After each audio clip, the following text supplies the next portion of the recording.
Okay, time to get started. A quick reminder, just in case, but hopefully everybody's been remembering, but don't forget to enter the attendance code into the attendance quiz on Sakai. Again, I always have it written there. The quiz is open 5 minutes before class starts, closes 5 minutes after class ends. Okay. So last time we were talking about how to represent linear transformations with bases. The big idea being, we were so successful in representing abstract vectors conveniently numerically, taking advantage of bases. We're kind of hoping to be able to do the same thing with abstract linear transformations. Certainly we've seen some pretty weird linear transformations. Being able to write them in a way that's numerically consistent and convenient would have a lot of value. So the big idea, of course, and I'm not going to go through all of the details again, is that we can find a matrix that represents the linear transformation by representing what T does with respect to those bases in this sense. Again, details last time. So the notation was this, and we gave an example of such a thing. The act of differentiation with respect to these bases is represented by that matrix. And we saw an explicit example in how that vector in the domain, how this looks with respect to that vector. Okay. All right. Another reminder: how do you calculate these things? Well, we have a formula that we derived. Again, some details in getting this formula. But the big idea of how you compute this matrix is, first of all, one column at a time. Right? Secondly, how do you get those columns? Well, you take the input basis vectors, you do that to them, and the outputs you write with respect to that basis. Okay, that's what this formula is saying right here. Input V vectors, do the transformation T, write the results with respect to the output script W basis. Okay. All right, saw an example of that. A couple of other related examples. And then the last thing we talked about was kind of a recovery of something that we saw very early on in section 5.3. We made this observation that all linear transformations from Rn to Rm can be written as matrices. And we observed that the columns were the images of the standard basis vectors. Well, that, in fact, is a special case of a more general fact. In that previous statement, we were talking about linear transformations specifically from Rn to Rm. If you say instead, let's look at linear transformations from a vector, any vector space to itself. As long as you pick a basis, script V, right, then it remains that linear transformation can be represented with a matrix which is computed by the columns being the images of the basis vectors. Well, now, in our previous statement, it was the images of the standard basis vectors. Well, because we were using the standard basis as our image, as our domain basis. And we write the outputs in terms of the output basis. Well, in the original time, the original instance we saw this, we were writing outputs vectors with respect to the standard basis. Well, of course we do. The first time we saw this, that was the only basis that we knew how to write vectors in terms of, really. So, really, this is a generalization of that initial fact that we saw at the start of 5.3. Columns are images of basis vectors. Okay, so a revision of that old thing. Okay, and we went through this example last time. I won't go through this again because I think we did this in sufficient detail. Okay, so I want to take you all through a weird example. The purpose of this example is just to illustrate to you how these kinds of things might look sometimes, and how to kind of be on your toes to notice certain conveniences that allow you to make connections that otherwise might be hard to connect. So I'm going to start off by defining a scenario. It's a kind of an intricately involved scenario, so Be patient. Bear with me here. It's going to take me a while to get all this said. But let's suppose that we're talking about some linear transformation. Let's just say. All right. Let's talk about the domain. Domain's a vector space, of course. That domain, well, maybe it's got a couple of different bases. I'm going to call one of them script S, just, I don't know, no particular reason. Note this vector space V does not have to be Rn. So, you might think of those vectors as being standard basis vectors, but this, there might not be a standard basis. Let's think of this as just there being two different bases for the domain. Likewise, the target is a vector space. And let's think of a couple of bases for that target. They're just different bases. Okay.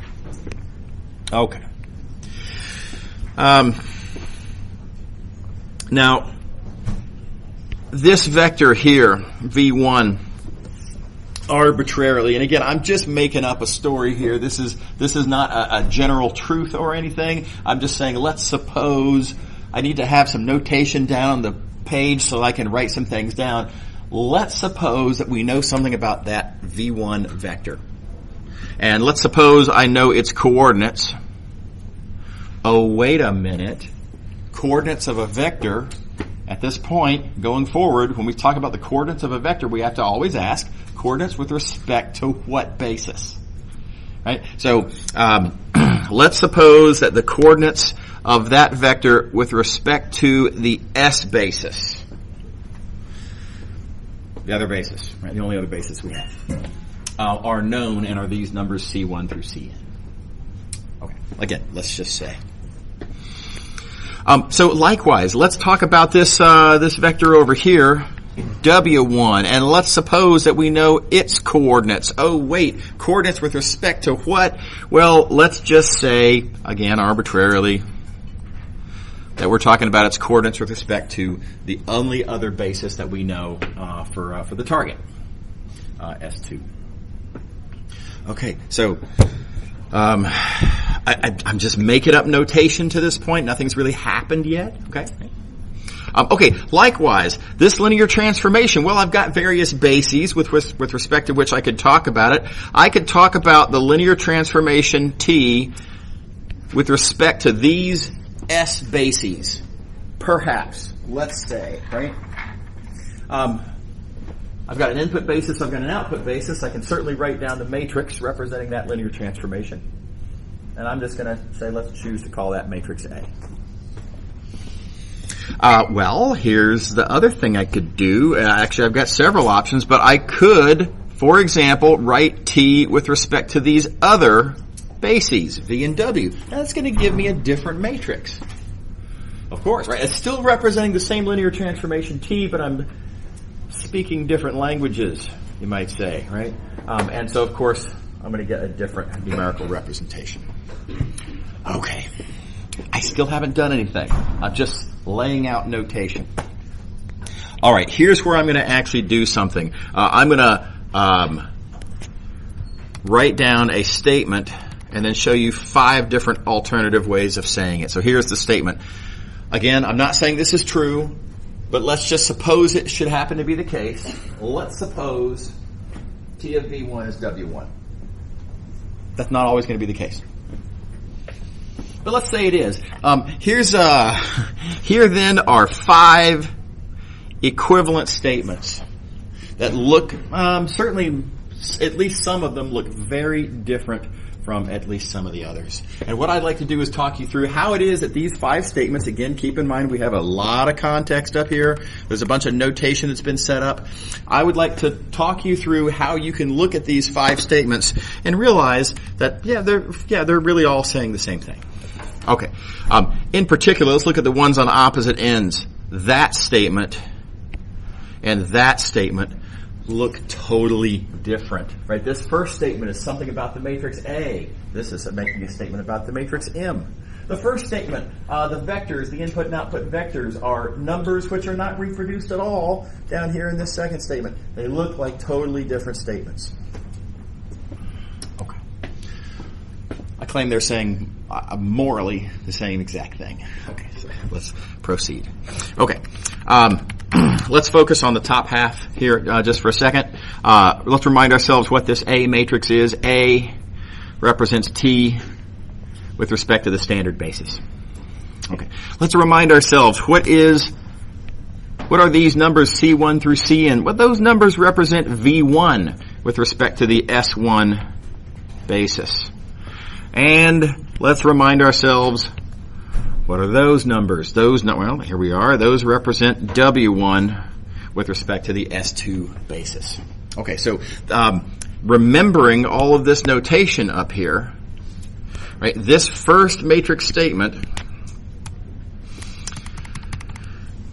this statement right here is identical to that statement because, well, that's what those numbers are.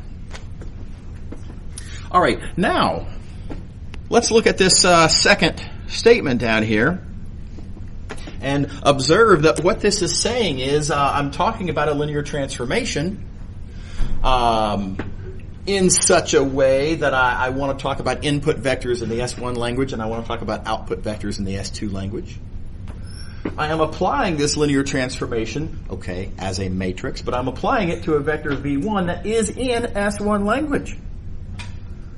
I am interpreting the output as being a vector in S2 language. So really, this entire statement down here is just saying T of V1 equals W1.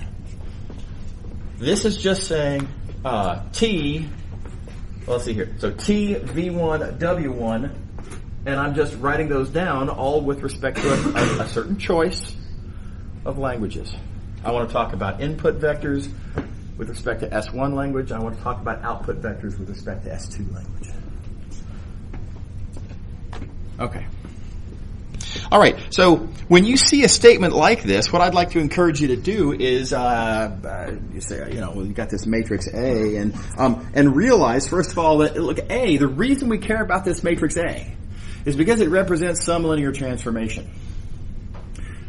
Let's identify what that linear transformation is and what are the languages that are required. What are the bases that are required for that matrix to represent that linear transformation? And again, from the above conventions that we chose, this is the transformation is T, the bases are S1 and S2.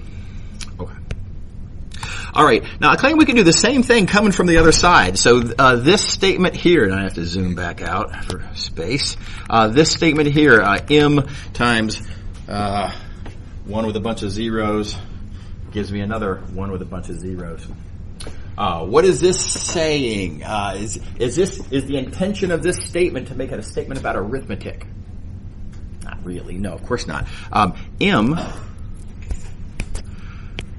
represents T. Just with respect to a different pair of languages, just with respect to the bases V and W instead of S1 and S2. But M still represents T. Now, these you'll notice that these lists of numbers down here, the ones and zeros, and again, let me zoom in so I can write some stuff down here. These ones and zeros, that's not anything that was given. We didn't have let the one with a bunch of zeros, let that be something. So we have to figure out, in some sense, what this is. Notice we've already agreed that M is representing T, where with the understanding that input vectors are thought of with respect to script V. So this thing right here, this list of numbers here, that's something in script V language. That really should be. Right? I mean, if M is going to be representing T with the understanding that inputs come in script V language, well, this had better be in script V language. Otherwise, we have a square peg round hole problem, right? It's instant. Okay, so we have to ask ourselves, what is the vector whose coordinates are 1, 0, 0, 0, etc., with respect to script V? So another way to say that is the vector that I'm looking for is the linear combination of those V basis vectors with coordinates 1 and a bunch of zeros. And another way of saying that is we're talking about 1 V1 plus 0 V2 plus et cetera, plus a bunch of zeros. In other words, that vector represents V1 with respect to the script V basis. Right now, so again, we're not explicitly told, hey, these numbers here, here's how you should think of those, but we were able to infer how we should think of them based on, well, we already know in some sense what basis we need to be thinking in terms of, and then it's just a matter of reverse engineering.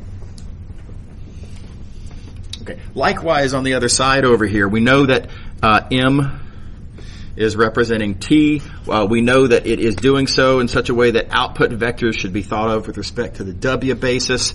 That means that these numbers represent something. Maybe I'll put a question mark here. We don't pretend we don't know what that is yet. Something with respect to script W. What is it that has these coordinates with respect to script W? Well, W1. Easy statement about linear combinations. Okay. All right. So we are basically done with this observation at this point. Let me go back to here. Remember, we had these 5 statements originally. A bunch of context up here. Bunch of context. We got to keep that in mind. But these 5 statements, this we recognized was just S basis talk for T of V1 equals W1. And this down here, we came to realize is just VW talk for the exact same statement, T of V1 equals W1. So, therefore, since both of these things are coming out of really the same statement, they're just the same statement said with respect to different bases. They are therefore equivalent statements. Isn't that weird? Anybody have any questions about that? So here's the challenge that you guys face, and that is how will you recognize this kind of thing going forward? This is going to take some practice and some thinking, some kind of, think through some various examples, kind of maybe along these lines. Context will bring it up as we go through the rest of this section and as we apply the ideas from this section in other contexts.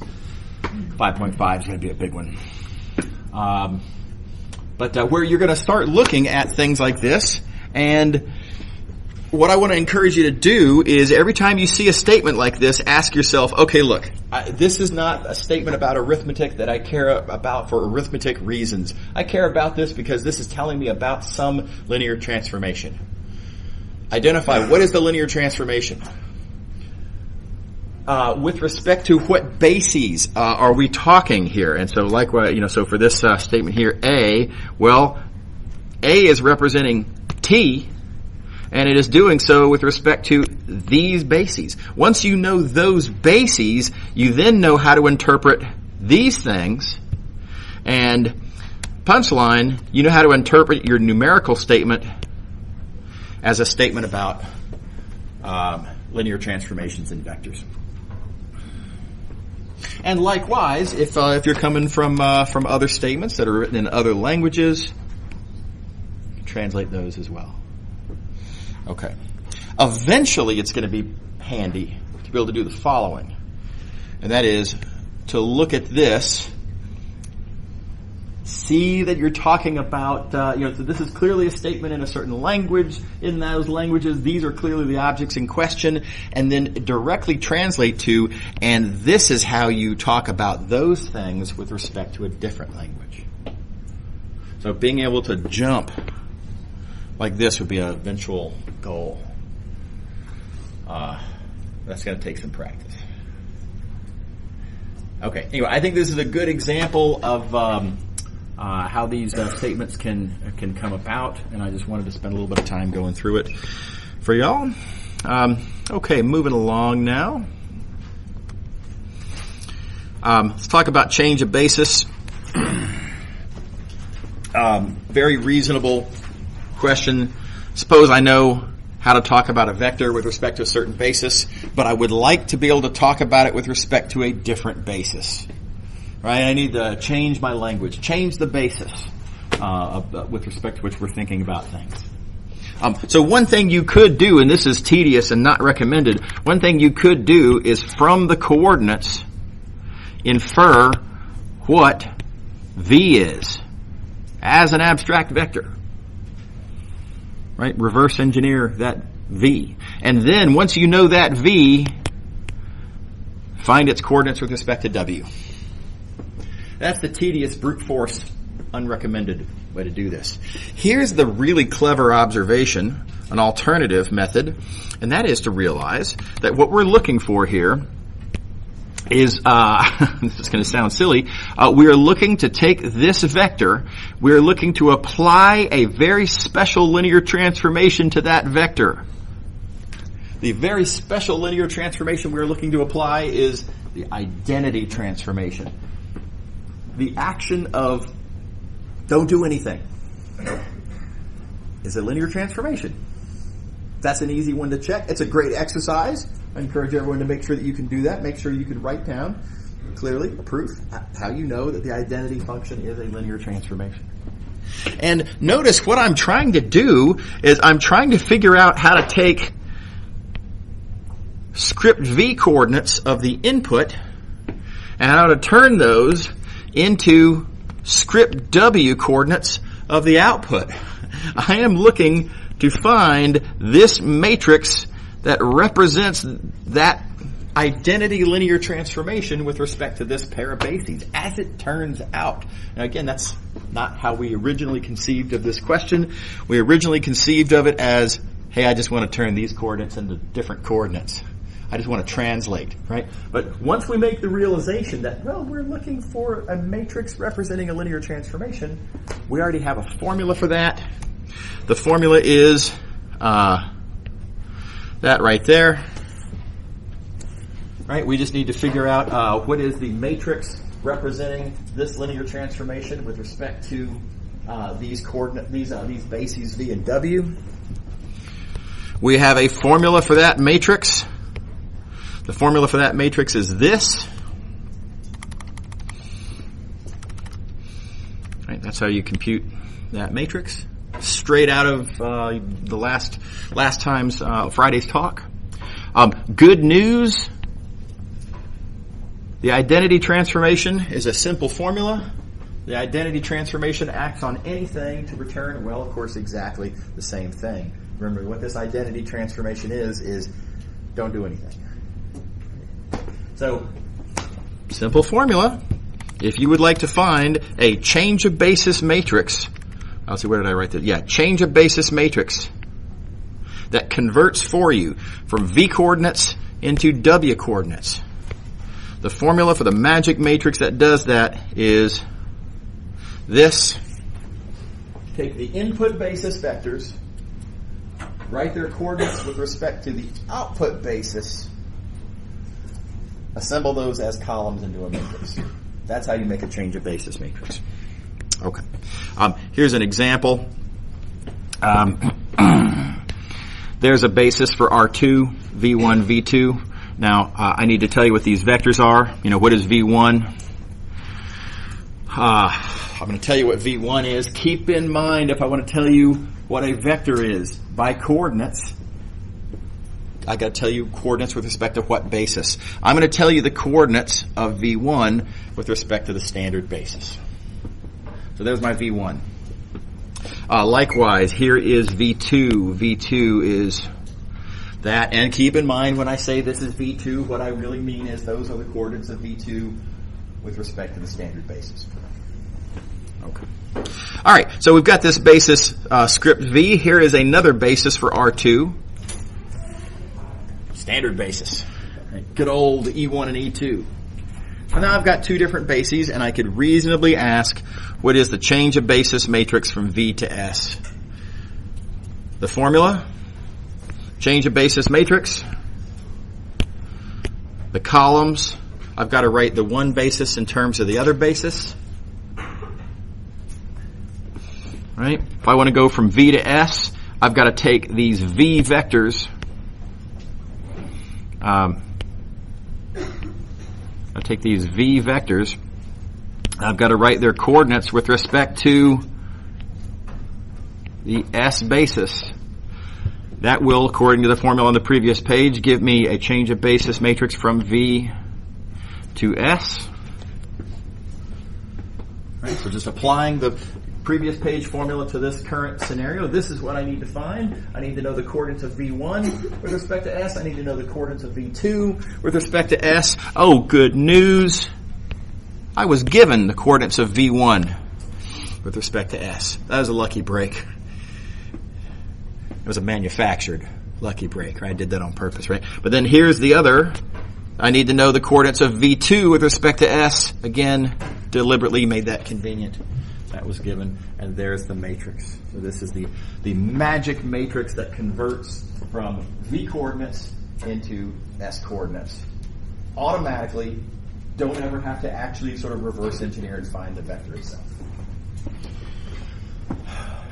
Everybody see how I did that from the formula on the previous page? Now let me give you a sanity check. I like sanity checks. Just to let's see how this in fact works correctly. So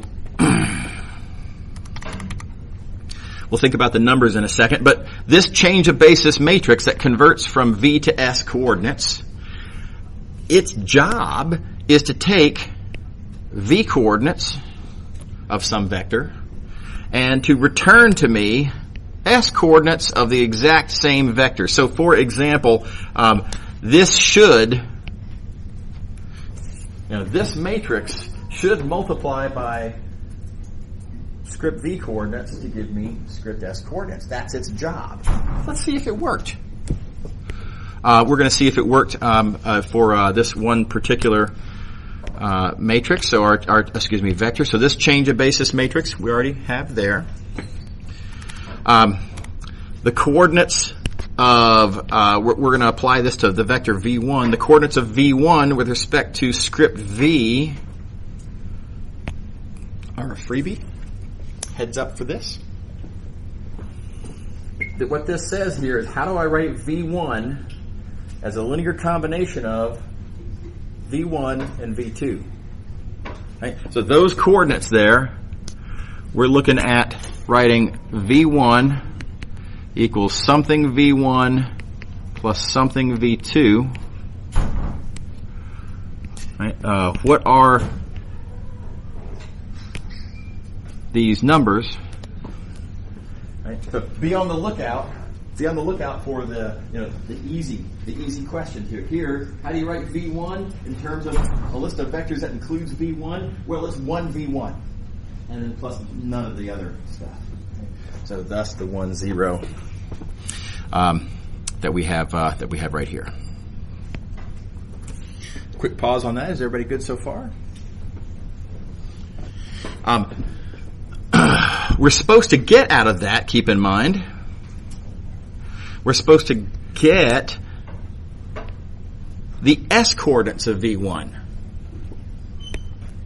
which we're given. Right, so this is what we should have. I mean, if this matrix does its job correctly, what we should have is that this times that should equal to that. Did it work? Yeah. It's just a matter of, quick little matrix multiplication, and clearly it worked. So this is one sanity check. We're not you can't sanity check all the vectors, of course. The purpose here was to get a feel for, seeing how hey, look at this. This actually works. The proof, of course, is on the other page. This calculation here is how we know this formula is right. But this is the formula in action. Okay. All right, here's another example that y'all can read on your own. And this would be a great exercise for y'all to do on your own. Think about V2, right? The vector V2. What are the script V coordinates of V2? What are the script S coordinates of V2? And does this matrix, as it should, actually convert the V coordinates into the S coordinates? So details for you guys. Fill in those blanks. Okay. All right. before we go on to the next page, one last observation. This one's a pretty straightforward observation. It's a little weird to think about, but if you have a change of basis matrix from V to W, and you want instead to find a change of basis matrix from W to V, and what's the relationship between those two vectors? I claim that they're inverses of each other. Kind of seems like they ought to be inverses of each other in the sense that you're going sort of opposite directions, so it's pretty plausible, right? A really easy way to see, though, that this is in fact true is to note that their product clearly accomplishes nothing, right? If you take these two matrices and multiply them, this product takes W coordinates, converts to V coordinates, and then we convert back to W coordinates, right? So the product of these two matrices converts W coordinates to W coordinates. In other words, that product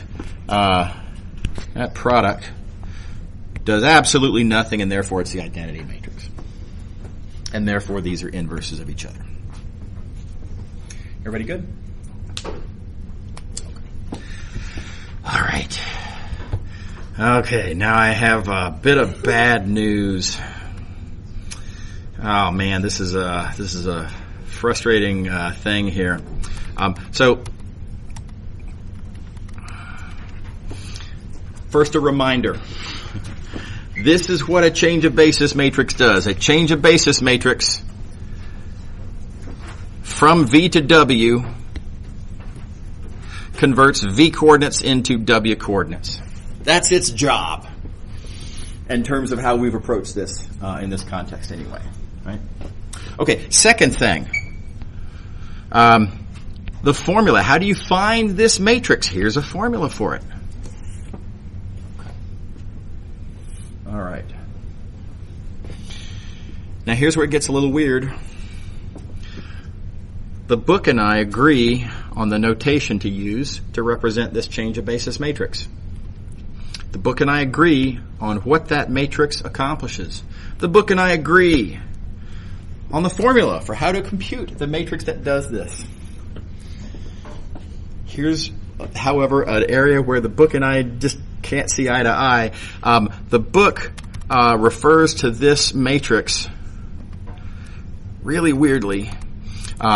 This matrix that I call the change of basis matrix from V to W, because look, V to W, right? The book calls this the change of basis matrix from W to V. Can you believe it? I mean, right? I mean, come on, we're converting from V coordinates to W coordinates. From V to W, it seems like that's perfectly clearly what this thing should be called. The book decided to call it from W to V. Now, let me show you the book's point of view on this. There is a point of view. It's a little weird, but there is a point of view. Let's look at this matrix again. Now we agree that this matrix has that formula. Here it is again.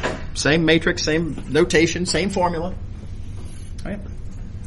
And let's ask what happens if I let me zoom back in for focus.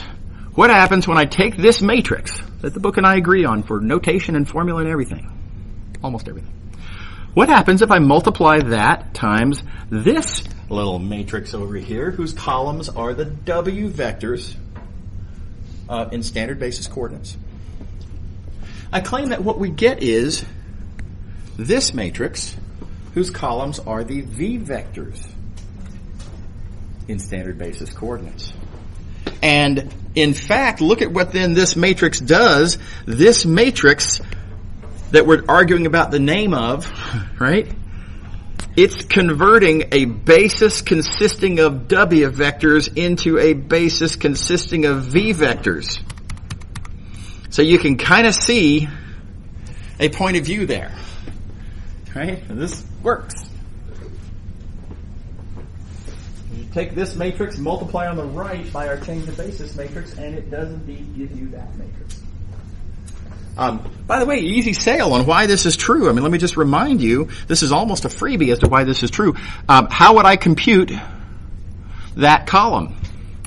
Think back to 1.2, section 1.2, the basics of matrix multiplication. That column, that yellow column on the right there, is a linear combination of these columns, and it's a linear combination, with this column as my coefficients.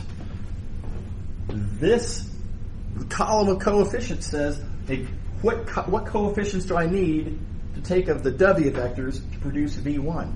We are then taking exactly that linear combination of the W vectors, and so no surprise, we get V1. Likewise for the other columns. So this works. Okay. All right. So, frustrating. There is like I say, then a reasonable point of view behind calling this from V to W. And there is a kind of, I guess I have to confess, reasonable point of view behind why to think of this as from W to V. Now let me tell you why I chose to disagree with the book on this. So we're going to go with this purple notation up here. We are going to use this terminology, change of basis from V to W. All of my exams will be using this convention in purple about the language. And the reason why is that in Math 216, we're never going to do that. Doesn't have anything to do with our course. This is never going to come up, ever, in all of Math 216. So, not a very strong motivation for our choice of terminology. Everybody see what's going on there? Okay, so be aware of the distinction. The book. The only place this is going to show up, as far as y'all are concerned, is it's going to show up in some of the homework questions in section 5.3. The book, no surprise, uses its own terminology. They use this yellow terminology that I don't care for. So there are some questions in the homework where they say, from blah to blah, and you have to understand that when they write that, they're saying that with their convention in mind. So you should interpret those homework questions the way that they intend, right? So in other words, in your mind, switch them and then think of it in Math 216 terms. Right? Interpret the book's homework questions the way that they intend, so that the problems will work through the way that they intend, so that the answers in the back of the book or whatever will be what the book thinks they should be. And everywhere else in the course, my way. All of my old exams use my convention. The final exam, the midterm exams in this class will all use that purple. How are we doing? Is everybody okay with this? Any questions? Okay. All right. Okay. Likewise for linear transformations. So if we have a linear transformation thought of with respect to one pair of bases, let's just say, suppose I understand how to think of T with respect to, this pair of bases, script V and script W. And suppose that instead I would like to be able to think of that same linear transformation T, but with respect to a different pair of bases, script V prime and script W prime. Now this is morally equivalent to the problem that the change of basis problem we just talked about vectors. Suppose I understand a vector numerically in one language and I want to reinterpret that same vector, don't want to do anything to the vector, just numerically with respect to a different language. That was called our change of basis process.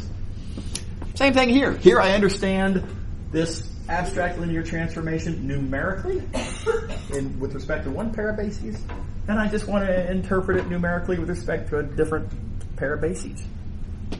And how do you do it?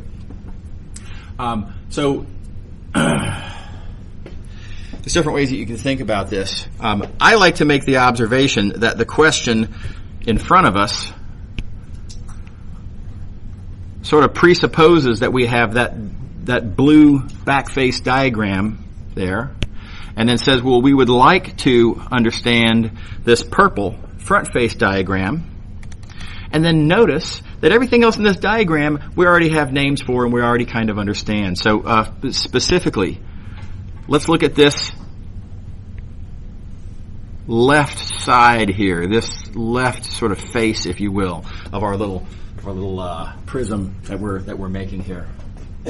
That says I've got vectors in the vector space V, and I have two different bases, and I'd like to know how do I convert these input vectors from one basis language into another basis language. We already understand that. Change of basis matrix does that for us. Right? Similarly, over here, this is a change of basis diagram. We're understanding vectors in the vector space W with respect to two different bases, script W prime, and we could talk about how to convert between those. And again, that's a change of basis matrix, and we understand that. So the big observation to make then is, if you know, let's see here, if you know that matrix,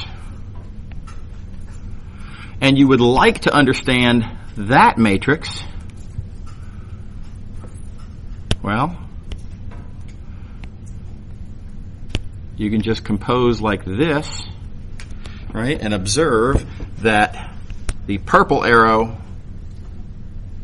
is the succession of those three arrows. It's yellow followed by blue followed by orange. And so this multiplication will accomplish the change of basis for you. Notice we started with the matrix representing T with respect to V and W. We've ended with the matrix representing T with respect to V prime and W prime. Just by kind of sandwiching the blue matrix in between this orange and yellow change of basis matrix. Okay. How are we doing? Is everybody on board? Okay. By the way, students always kind of flinch a little bit when I draw this diagram because, my gosh, the diagrams have gotten three-dimensional, right? And it's a little bit creepy, a little bit scary. So two observations about that. First of all, you don't have to use this diagram if you don't want to, right? You can perfectly plausibly think through this formula without the diagram at all. For example, suppose I want to convert, I want to apply the linear transformation T with the understanding that inputs come to me in V prime language and outputs need to be in W prime language. How would I do this?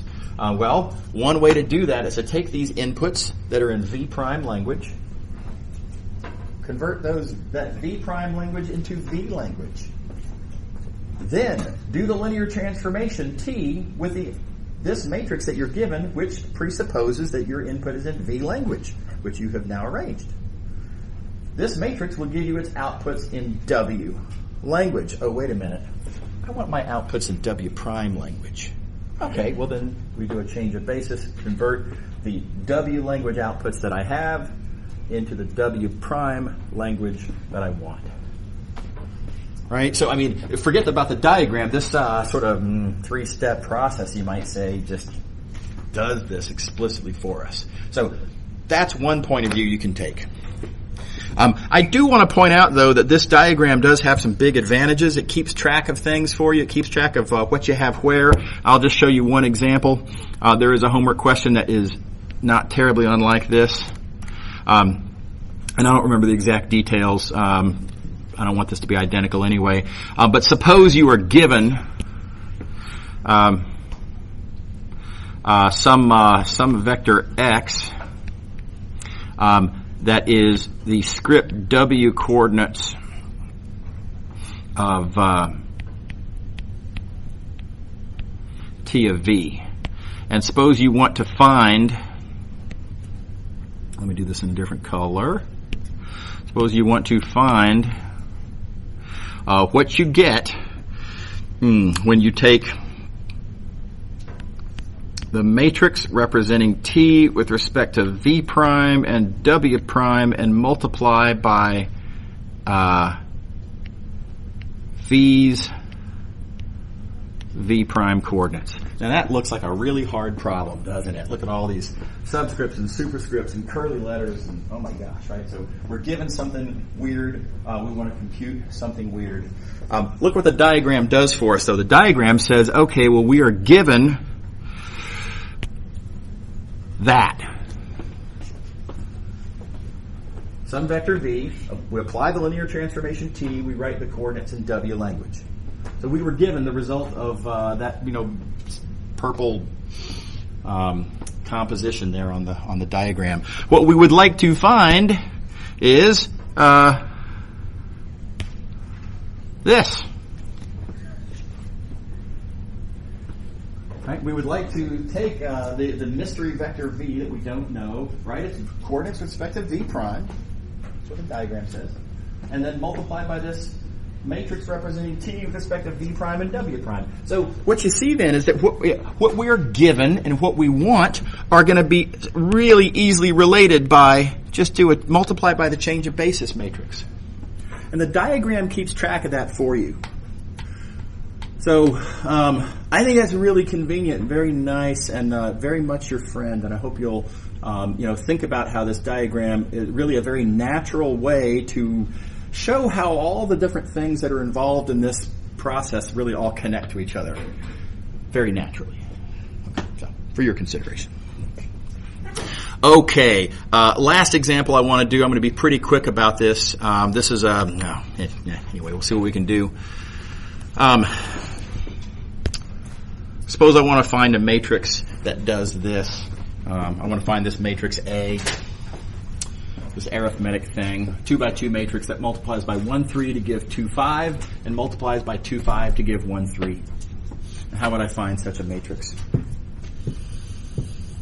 Okay, now you could view this as a 4 by 4 problem.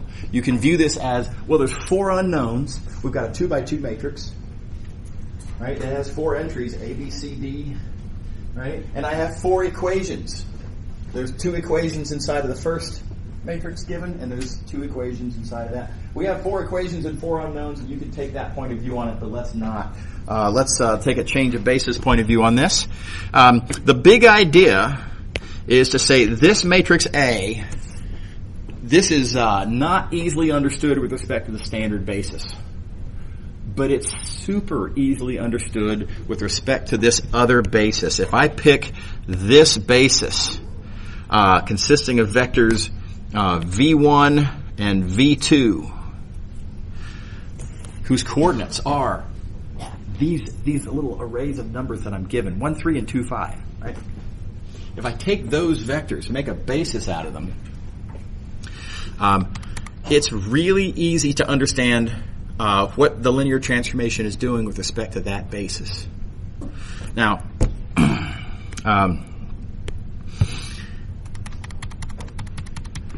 keep in mind, if I want to understand the transformation with respect to that basis, I've got to figure out how to write, how to take these vectors, how to do that to them, write the result in that language, right, and make those my columns. Well, good news. This statement that we were given means that. And this statement that we were given means that. Right? I chose V1 and V2 to be vectors that make those two givens really easy to understand. And this tells me that my first column is 0, 1, and this tells me that my second column is 1, 0. Just to elaborate, that's because this V2 is 0 V1 plus 1 V2, and these numbers go there. And then likewise, that second statement, how do I write V1 as a linear combination of V1 and V2? Well, similarly, 1, 0. Okay, now still not done. What we have found how to write t with respect to a different basis. What we want is to know how to write t with respect to the standard basis, our original basis, with respect to which my gibbons came, right? And so now we just have to do a change of basis. We just have to convert from one language into another language. We do so by the conjugation there. By this formula here, and specifically then, this is just all detailed. I'm going to let you guys read these details, but this thing that we know, these change of basis matrices are just a matter of writing them down. We can compute those here. That's an exercise from the earlier things that we talked about in today's lecture. Writing down change of basis matrices. And then it's just a little bit of arithmetic. And there's the matrix that does what we want it to do. Okay. Very quickly, one last super quick thing. The next page of notes is a very, very similar example. It's practically the same example, just with some different numbers. I want you to read this example on your own, and we're going to pick up with eigenvectors and eigenvalues next time. Okay, see y'all later. Have a good day.